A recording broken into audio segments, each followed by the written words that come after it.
My parents threw away my entire childhood to become one of those traveling RV families, and I hate them for it every day. Posted by you/Educational Army 915. My parents decided when I was only around 7 years old, far too young to have an opinion on anything, to pack us up and move into an RV to travel around the US. My dad works online, and my mom makes content online. She's not huge by any means, but big enough that we get recognized sometimes and big enough that I've had a camera shoved in my face for as long as I can remember. For my privacy's sake, I won't say anything else about that, and I'm using a throwaway account because I've gotten enough attention already, and I'm sick of it. I sleep in a tiny bunk bed that I outgrew years ago, and the other bunk is the only space I have to put anything I own. I don't even have a room, just a curtain, and thank God I'm an only child, or else I would have to share the small space I already have. I was homeschooled for most of my education and then switched to online school at my own insistence for high school. I'm an 18-year-old girl. I don't have a single friend in person because the longest I've ever stayed anywhere is a month. I don't have a job and no way to get one because I'm not stationary, unless I find one online, which also means I have no way to move out and get away from them. I've had conversations with them about all of this countless times, and they are so delusional and genuinely believe that a nomadic existence is the best way to live, so why would I ever need anything else? I hate them for treating me like some pet they can just drag along in their plans rather than their child. I hate traveling, I don't like heat, I hate dealing with bugs, and I'm so sick of hiking. I can't wait for the day that I finally figure out a way to get away from them, their morning hikes, and cameras in my face. I've traveled around the US, yeah, but God forbid I want to have a normal life, go to college, or maybe even make some friends. That's asking too much. Update 2 weeks later. Hello, barely over a week ago, I made a post talking about my very negative experience living in an RV with my parents for around 10 years now. Despite it being such a short time since I posted, a lot has changed for me. I don't know how many people here would be interested in an update on my situation, but I know quite a few were very concerned and would probably appreciate one, so here it is. Also, fair warning, this is a fairly lengthy post, I have a tendency to ramble. I had a lot of people give me really helpful advice, resources, and even offers to help personally, some being questionable, admittedly, but the majority being genuinely concerned and wanting to help. I very much appreciate that. It was slightly overwhelming, to be honest, and I ended up not responding to a lot of people, so you'll all have to forgive me for that. But even if I didn't respond much, I have been researching a lot of the information people gave me. Something that stood out to me was people asking if I had any family I could stay with, to which I had to respond, not that I know of, because I don't have anyone on my dad's side of the family, and my mom has strictly no contact with hers. I did not know if they were alive, if they cut her off, if she cut them off, or even any details about them, and my mom had never wanted to talk about it. What little information I did have was my mom's maiden name, which is pretty uncommon, and where she was born. In terms of trying to find family, that can actually get you surprisingly far, I've come to realize. I've always had a slight hatred for the internet because I never had a choice in my life being public knowledge, and I know that once something is out there, it's out there. But for the first time, I'm actually really grateful for the internet. I was able to find some information on my mother's side of the family and, specifically, was able to find my grandma's Facebook account, though it did take some effort. After a lot of stress over how to approach messaging her, or if I even should, as well as considering the potential outcomes, I messaged her, explaining my mom's life, who I was, and my situation.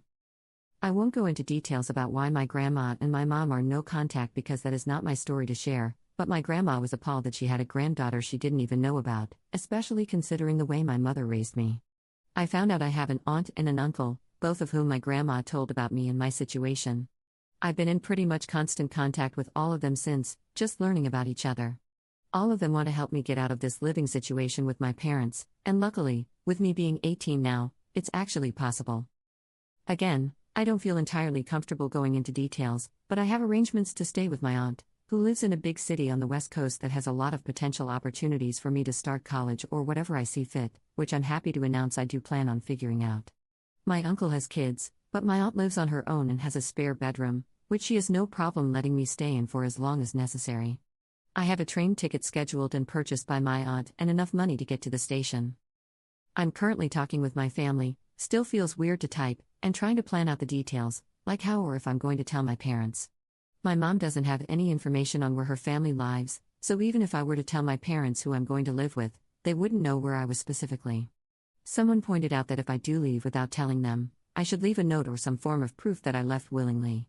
So if I opt out of a conversation, I'm planning on either leaving a note or filming a video explaining my plans and why I'm leaving, which would be kind of ironic, wouldn't it? Regarding my mom's filming, I've been very quiet around my parents and just refusing to talk when the camera is on, but so far, neither of them has mentioned it, luckily. Speaking of my mom's content, I'd like to emphasize something quickly. Almost everyone was genuinely trying to help, but I had a few people replying and trying to guess who I was. Luckily, the few I saw were basically torn to shreds and ended up deleting their comments. I also had a few people message me privately, trying to guess my identity, which, at least, wasn't public, I guess. While I understand the curiosity, I posted anonymously with very little personal information for a reason. As I stated in my previous post, I have gotten enough attention, and I'm very much sick of it. I would really appreciate it if you all could respect that. Even if you think you might know who I am, please don't make public guesses and understand that I don't want this to become even more public information tied to my name. Very long story short, I have set plans to leave, as well as a safe place to go with my aunt once I do, and I very much appreciate how many people have been so willing to help. If you had told me not even 2 weeks ago that I would not only have a plan to move away from my parents but also have contact with family members I didn't even know existed, I don't think I would have believed it. I'm currently not planning on making another update post, but I wanted to let anyone who was concerned about me know that there's no need to worry.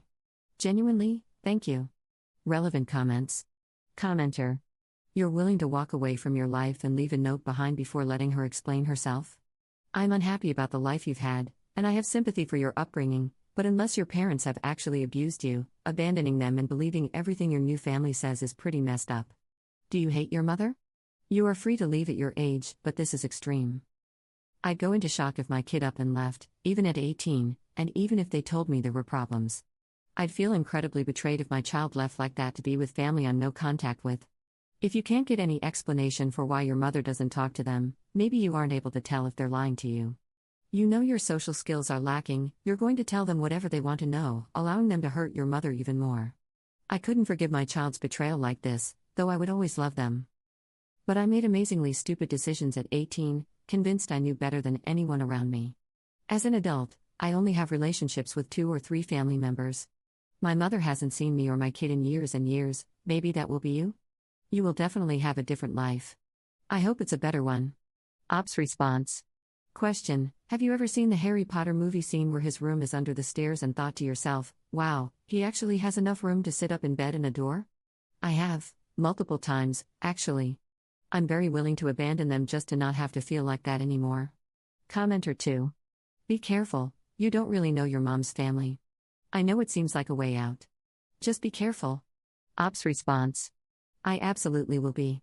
Why my mom isn't in contact with them makes total sense, and none of it was their fault, plus, they were able to send me evidence of that. But despite that, I definitely don't know them personally yet. My train out isn't scheduled immediately or anything, and I'm going to continue talking with them until then, but they do seem to be genuinely concerned and trustworthy. Plus, my aunt, who I'll be staying with, seems super nice, and we've already figured out that we have certain things in common. Second update 2 months later. Hello, it's been a while, and I wanted to check in on here to hopefully give a few people some peace of mind. In my last update, I explained that I had gotten in contact with my mother's side of the family and had a place to stay. I can proudly announce that I did it. I'm in a safe place now, completely away from my parents, with absolutely zero contact. My aunt is an absolute angel, truly. She's so kind, and that's not even including my grandma and uncle. When I first got here, my aunt and grandma took me out on a little shopping spree. They bought me clothes, decor, and furniture for my room, because I have one of those now, and honestly, anything they thought I would need. My uncle introduced me to my cousins. He has a younger son and a daughter who's very close in age to me, and I'd say we've become friends. I've been able to go out and do a lot of fun little things with her. My aunt is currently helping me research colleges near us, but she has reassured me that I can do everything at my own pace and that there's really no rush, that her home will always have a spot for me.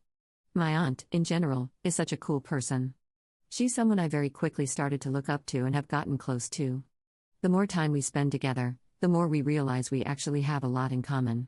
I'm just so grateful to all of them for being here and being so supportive. My aunt is also really helping me figure out who I am as an individual. For the first time, I'm in charge of my identity, what I share and who I share it with. I dyed and cut my hair, got a nickname and have been exclusively going by it. My cousin is currently on a journey to help me learn what makeup I like. She's also introducing me to her favorite music groups as a self-proclaimed cringe but free K-pop fan. I have an entirely private Instagram account with all of 5 followers, and I plan on keeping it that way. I just feel like a normal teenage girl for once, and I've never felt happier. When I look in the mirror or just think about my life in general, I'm actually happy with it. I guess I never realized that I wasn't comfortable in my identity as a person because, honestly, I had bigger things to worry about. This is all more than I could have ever imagined, and honestly, I have a hard time even processing it sometimes. But I am officially in therapy now. So maybe I can start working on that, as well as processing my past and how it plays into my identity in the future. My new therapist is actually part of the reason I'm making this update. She thinks that posting this could be a good way to get closure to a certain extent. It's a way of acknowledging what I went through while also moving on into my new life, because I have my whole future ahead of me, one that I am very excited to experience. So, keeping that in mind, this will be my final update on here. I want to be able to enjoy my life and future while keeping my privacy. A lot of people really wanted me to share my story more, to expose my past, but for now, I've decided against that. It's my story, and I can choose to share it or not. For once, I have control over who gets to know what information about me, and I'm not willing to give that up yet. But I suppose I don't know what the future holds.